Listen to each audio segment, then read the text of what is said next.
Well, here's an old Norton 500 barrel, and it's got the fin smashed off all around here and a bit broken there.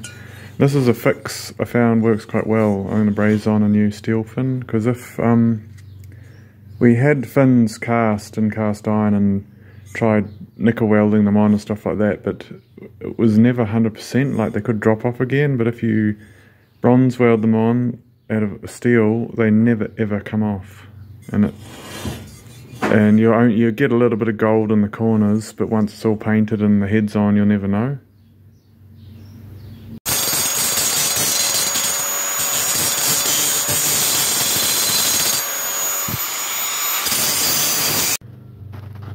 Yeah, cut some of the pointy bits off and then put a nice bevel on it and clean it all up.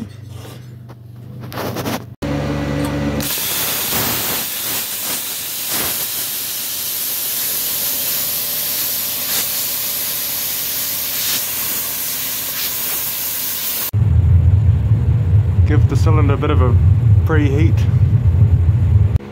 It's nice and hot now, and I've got a tack in there, put a wedge in there, and then wedge it with a bit of scrap, and then I'll just braze bronze right around there.